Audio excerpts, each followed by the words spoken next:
तीन गोली चली है, एक जांग में लगी है, एक यहाँ लगी है, एक पीछे लगी है जी, कड़ी में।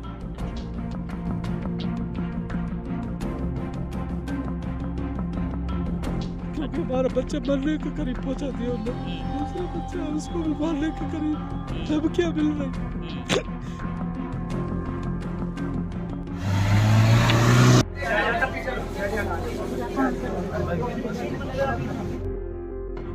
जैसे गेट में एंट्री करते हैं, मिन्नू बाहर आ रहा था गेट से। अच्छा। तो मिन्नू को देखते ही उन्होंने गोली मारी, मिन्नू वापस भगा तो पीछे से सारी गोलियां लगी।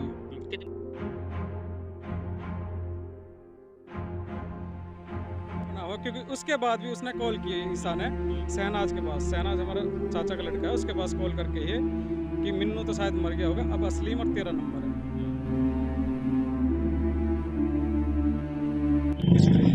मेवात इलाके से एक ऐसी खबर सामने आ रही है जहां पर दबंगई के चलते मीनू उर्फ आरिफ नाम के एक युवक को गोली मार दी गई, और गोली भी दिन दहाड़े मारी गई है। और गोली मारी गई है IMT रोजकामेव में, जहां पर नई नई कंपनियां बन रही हैं और इन कंपनियों में अवैध वसूली का मामला लगातार सामने आता जा रहा है।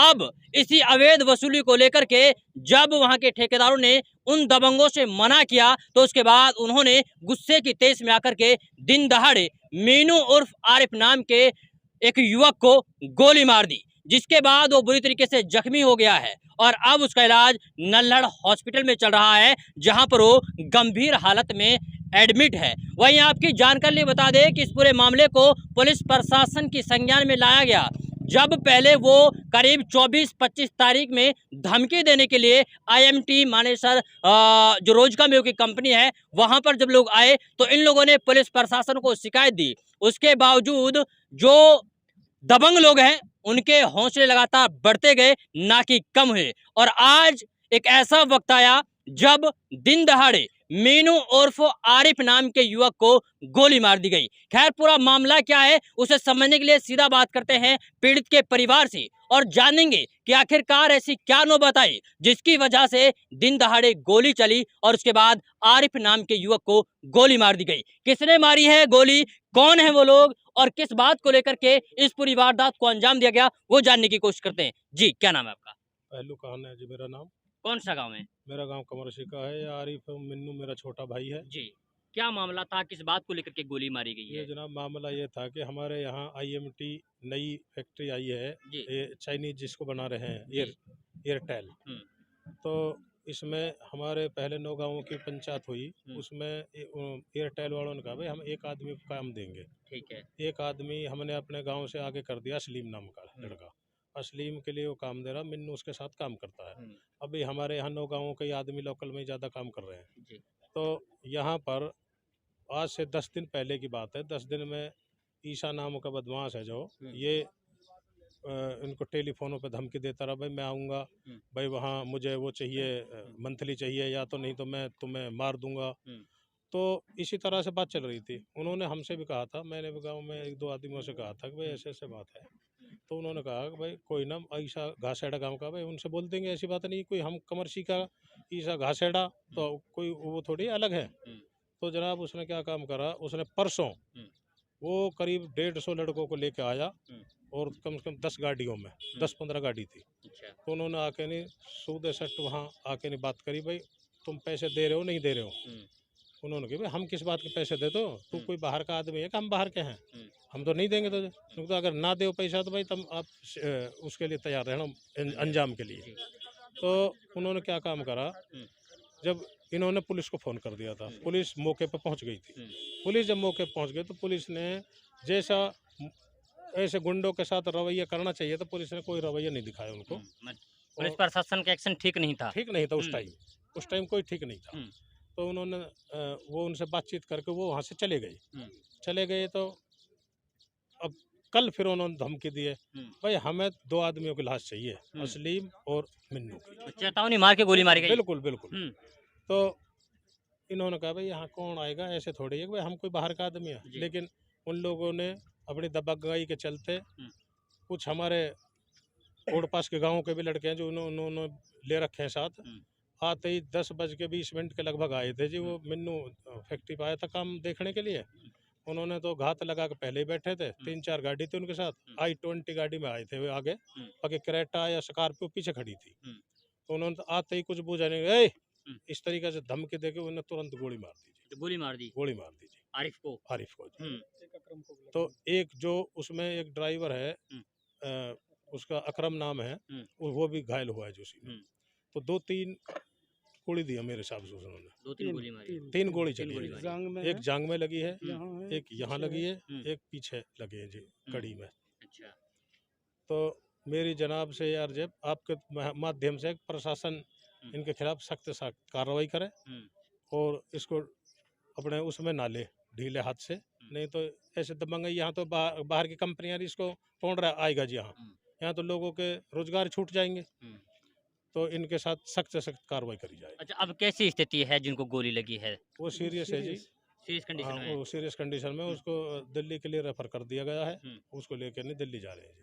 इलाज चल रहा है जी। क्या नाम है आपका? मोहम्मद असलीम मोहम्मद असलीम जी। तो आप ठेकेदार हैं इस जी। काम के। जी। अच्छा, क्या हुआ था? कौन है ये लोग जो लगातार आपको धमकी दे रहे थे? अभी 10 दिन पहले नोएडा से कुछ बदमाश आए थे हम्म, स्क्रैप के लिए। स्क्रैप हम उठाते थे इसमें, मैं, मिन्नू भाई और 2-4 लोकल थे।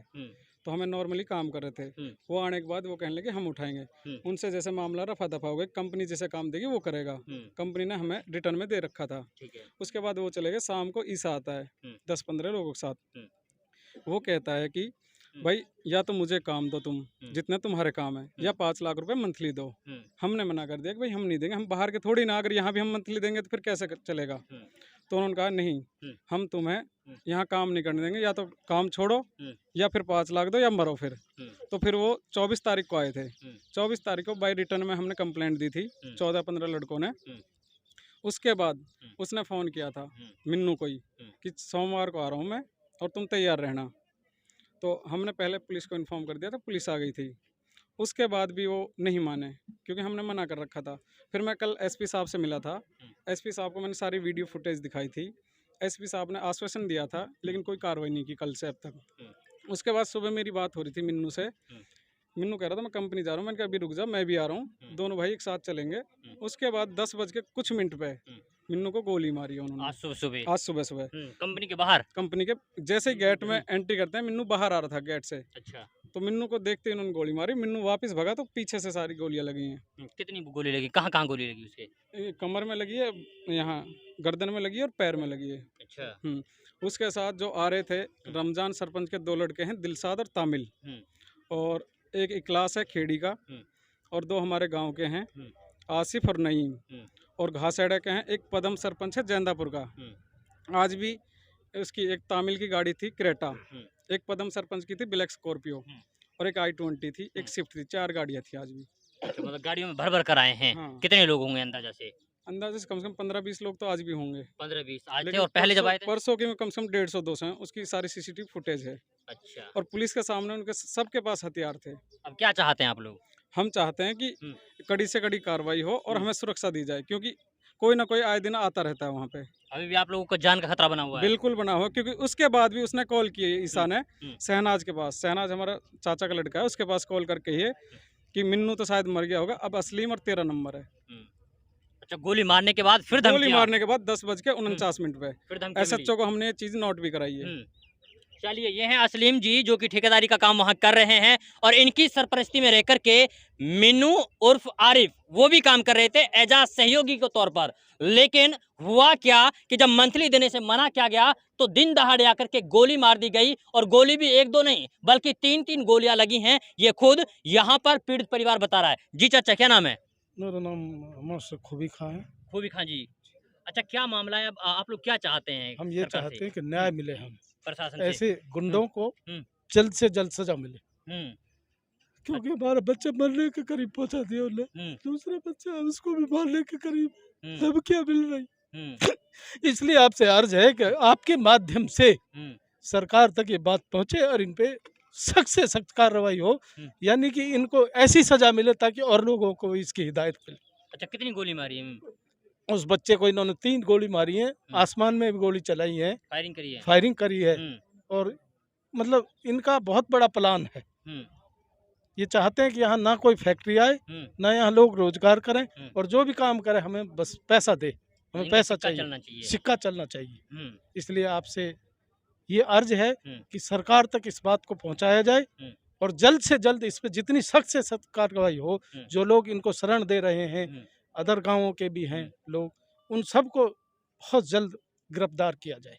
चलिए, ये पूरी घटना थी जिसके बारे में आज हम लोगों ने जानकारी जुटाई है। इसके अलावा जैसे ही ये घटना घटी तो आसपास के गांव के लोग नल्हड़ हॉस्पिटल में जमा हो गए हैं और पूरे इलाके में दहशत का माहौल है। दहशत का माहौल रहे भी क्यों ना, अगर दिन दहाड़े गोलियां बरसाई जाएं और युवकों को गोली मारी जाए तो जाहिर सी बात है कि दहशत का माहौल अपने आप पूरे इलाके में बन जाएगा। वहीं पीड़ित परिवार का कहना यह है कि अगर तुरंत प्रभाव से कार्रवाई नहीं की गई तो घटना और ज्यादा घट सकती है, अंजाम और बड़ा हो सकता है। लेकिन सवाल यह है कि पुलिस प्रशासन इस पूरे मामले को कितनी गंभीरता से लेता है और उसके बाद क्या वास्तव में जो दोषी हैं, जो आरोपी हैं, उनके खिलाफ उचित कार्रवाई की जाएगी या नहीं, ये वक्त बताएगा। और वक्त के लिए आपको थोड़ा इंतजार करना पड़ेगा। तब तक के लिए आप बने रहिए सिर्फ और सिर्फ भारत टीवी के साथ।